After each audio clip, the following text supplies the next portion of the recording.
رب تبارک و تعالیٰ کی بارگاہ میں دعا کرتا ہوں کہ رب کریم بالخصوص آپ تمامی حضرات کی پیشانی میں سجدے کی چمک عطا فرمائے۔ رب تبارک و تعالیٰ کی بارگاہ میں دعا کرتا ہوں کہ رب کریم بالخصوص آپ تمامی حضرات کو بار بار مدینۃ الرسول کی حاضری نصیب عطا فرمائے۔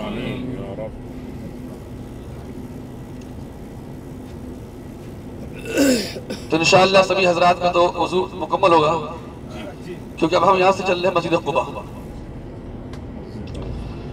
اس سے پہلے آپ غزوہ خندق کی تھوڑی سی تاریخ باقی تھی۔ نبی کریم علیہ السلام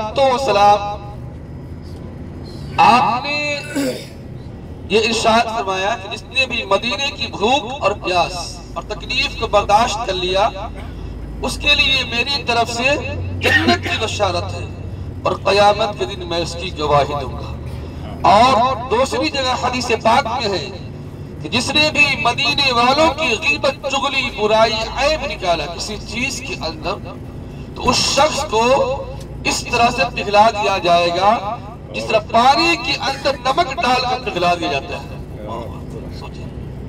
شہر مدینہ وہ ہے۔ ایک شخص نے، ایک آدمی نے صرف مدینے کے لیے یہ کہہ دیا کہ مدینے کی دہی کھٹی ہے۔ کیا کہا؟ مدینے کی دہی کھٹی ہے۔ تو نبی کریم علیہ السلام اسے خواب میں تشریف لائے اور آپ نے یہ ارشاد فرمایا کہ تم میرا مدینہ چھوڑ دو۔ شہر وہ مدینہ ہے۔ آج ہم کیا سوچتے ہیں کہ ہم پیسے دے کر آئے ہیں، ہم پیسے دے کر آئے ہیں، بلکہ نہیں، بلکہ سوچے اللہ کا فضل ہے، نبی کا کرم ہے، اس نے ہمیں بلا لیا اپنے شہر کے اندر۔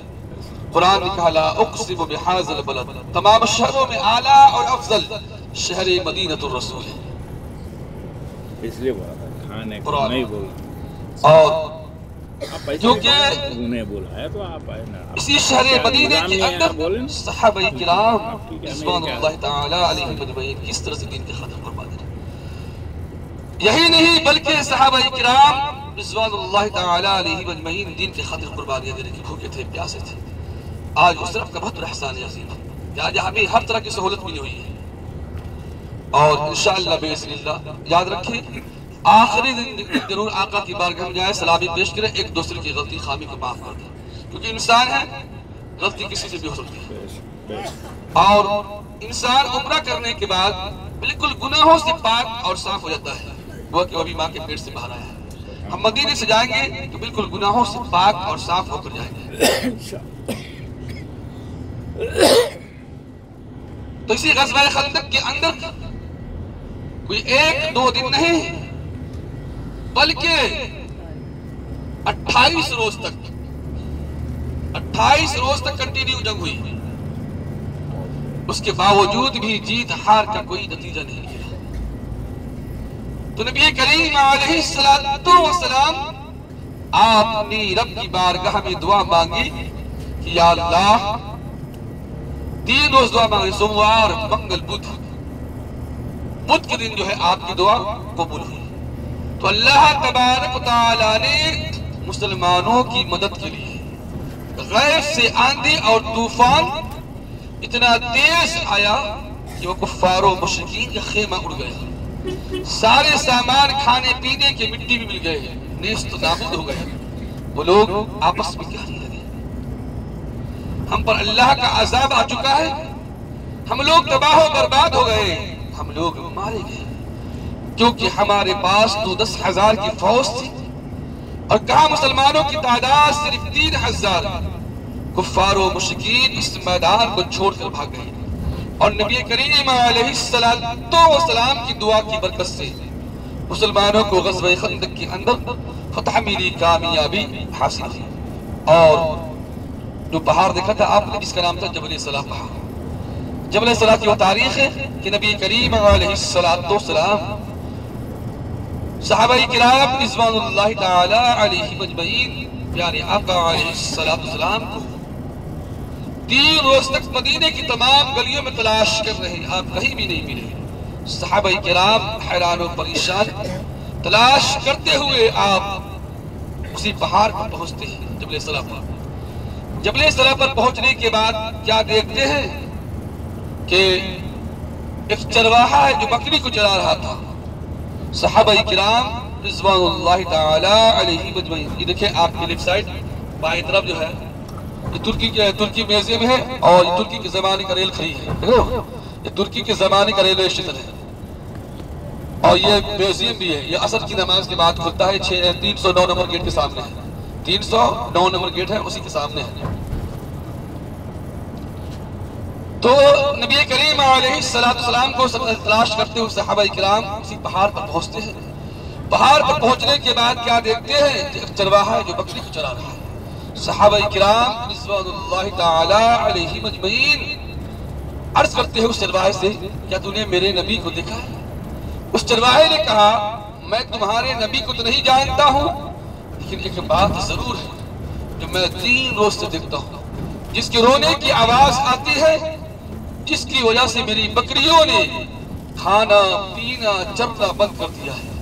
صحابہ کرام سمجھ گئے وہ اللہ کے نبی ہو سکتے ہیں. آخرکار ان کا عشق اور بڑھ گیا. جب تیزی قدم بڑھا کر اس مقام پر پہنچتے ہیں تو آپ کیا دیکھتے ہیں کہ پیارے آقا علیہ السلام آپ اپنی سری مبارک کو سجدے میں رکھ کر رب کی بارگاہ میں دعا مانگ رہے ہیں کہ یا اللہ میری امت کو بخش دے، یا اللہ میری امت کو بخش دے، یا اللہ میری امت کو بخش دے. یا اللہ میری امت بڑی کمزور ہے، میدان محشر میں میری امت کا کیا حال ہوگا. میرے آقا کو ہر وقت فکر ہے. آج امت ہے جو آج ہم لوگ نماز سے دور ہیں، قرآن سے دور ہیں، سنتوں سے دور ہیں. تو انشاءاللہ ہم سب مل کر وعدہ کرتے ہیں کہ یہاں سے جانے کے بعد 5 وقت کی نماز با جماعت سے ادا کریں گے. کیونکہ اگر آپ یہاں سے جانے کے بعد نماز کی پابندی نہیں کریں گے تو لوگ وہی تانا کشی کریں گے کہ جو حال پہلے تھا وہ یا نبی ہے. تو کم سے کم ہماری زندگی میں کچھ بدلاؤ آنی چاہیے، ہے کہ نہیں؟ تاکہ دوسرے لوگ آپ کو دیکھ کر اس کے دل میں محبت پیدا ہو. وہ مثال دے کہ میں بھی فلاں ایسا بن جاؤں، میں بھی اللہ کے گھر کا دیدار کروں، میں بھی روضہ رسول پر حاضری دوں. اور یاد رکھیں پہلے اس مدینے کا کیا نام تھا؟ چلیے پہلے جو ہے ابھی آپ کی جو ہے رائٹ سائڈ داہنی طرف یہ جو راستہ دیکھ رہے ہیں آپ، یہ راستہ جو ہے حرم جانے کا، مسجد نبی پیدل جانے کا ہے. اسی راستے سے آپ پیدل آ سکتے جا سکتے ہیں. 3 کلومیٹر دور ہے، 45 منٹ لگتا ہے بس. نبی کریم علیہ السلام آپ یہاں جو ہے کبھی پیدل کبھی سواری پہ آیا کرتے تھے اسی راستے سے. اور یہ دیکھیں آپ کے رائٹ سائڈ داہنی طرف یہ مسجد جمعہ ہے. اسلام کے اندر سب سے پہلے جمعے کی نماز اسی جگہ پر ادا کی ہے. اسلام میں سب سے پہلے جمعے کی نماز اسی جگہ پر ادا کی گئی. ابھی یہ مسجد جو ہے بند ہے. تو انشاءاللہ اب ہماری گاڑی جو ہے مسجد قباء کے قریب پہنچنے والی ہے. اس سے پہلے ابھی ہم آگے بڑھیں گے تو آپ کے لیفٹ سائڈ یعنی بائیں ہاتھ کی طرف دکھاؤں گا انشاءاللہ ایک خاک شفا کا میدان ہے. عربی میں اسی کو بولتے ہیں وادی بطحان، جس کی تاریخ سماعت کرنی ہے انشاءاللہ بھی میں جگہ دکھا دوں گا. جب اسلام کی دوسری جنگ ہوئی تھی غزوہ احد کے اندر صحابہ کرام رضوان اللہ تعالی علیہ مجمعین زخمی ہو گئے. زخمی ہونے کے بعد آپ نبی کریم علیہ السلام کی بارگاہ میں حاضر ہوئے اور عرض کرتے ہیں یا رسول اللہ صلی اللہ تعالی علیہ وسلم ہمارے جسم میں زخم ہیں، درد ہیں، تکلیفیں ہیں، آپ نے کوئی دوا بتائی ہے. تو نبی کریم علیہ السلام آپ اسی میدان کے اندر 630 صحابہ کرام رضوان اللہ تعالی علیہ مجمعین کو لے کر حاضر اور عرض کرتے ہیں کہ اے میرے جانثارو، اے میرے چاہنے والو، اے میرے ماننے والو، سنو، یہاں کی مٹی اٹھاؤ، خاک اٹھاؤ، آپ اپنے زخموں اور دردوں کی جگہ پہ لگا لو، شفا دینے والی اللہ کے ساتھ. جو دیکھیں گے روڈ کے اس پار وہ جو ہے یہ کھجور کا درخت نہیں، اس کے قریب میں جو پورا میدان اس سائڈ سڑک کے اس پار جو ہے خالی میدان نظر آ رہا ہے، اسی کا نام ہے خاک شفا کا میدان. عربی میں اسی کو بولتے ہیں وادی بطحان، اس کے بھی میں تاریخ بیان کر رہا ہوں۔ تو صحابہ کرام رضوان اللہ تعالی علیہ مجمعین سے آپ نے ارشاد فرمایا کہ تم یہاں کی مٹی اٹھاؤ، خاک اٹھاؤ، اپنے زخموں اور دردوں کی جگہ پہ لگا لو، شفا دینے والی اللہ کی ذات ہے۔ صحابہ کرام رضوان اللہ تعالی علیہ مجمعین کو یقین تھا، صحابہ کرام رضوان اللہ تعالی علیہ مجمعین یہاں سے مٹی اٹھاتے ہیں، خاک اٹھاتے ہیں، آپ اپنے زخموں اور دردوں کی جگہ پہ لگاتے ہیں، ان کی تمام پریشانیاں اور تکلیفیں دور ہو گئی، اس لیے اسی میدان کا نام ہے خاک شفا کا میدان۔ تو انشاءاللہ ہماری گاڑی مسجد قباء کے قریب پہنچ چکی ہے۔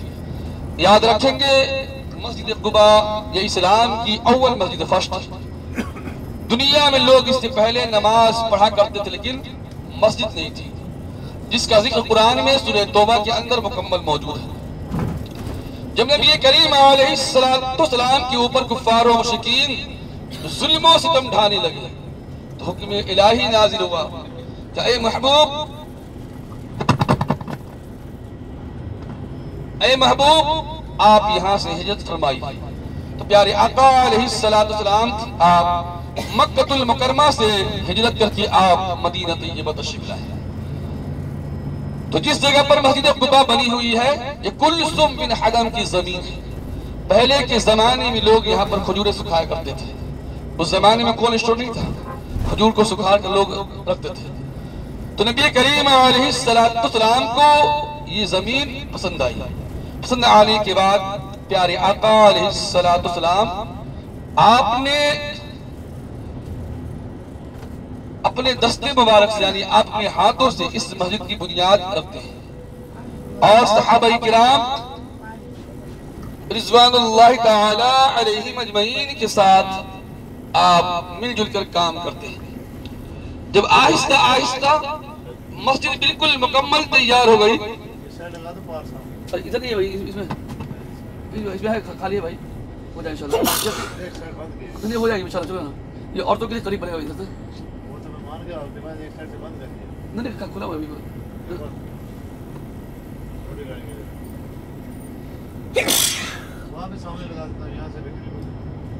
یہ بالکل دو منٹ سوال نکل جائے تو دیکھو کوشش کرو، کوئی بات نہیں، تو 5 منٹ کل وہاں لے گئے الٹا ہو جاتا ہے صاحب، بہت دور ہے وہ، ہم تو لگوا دیں بہت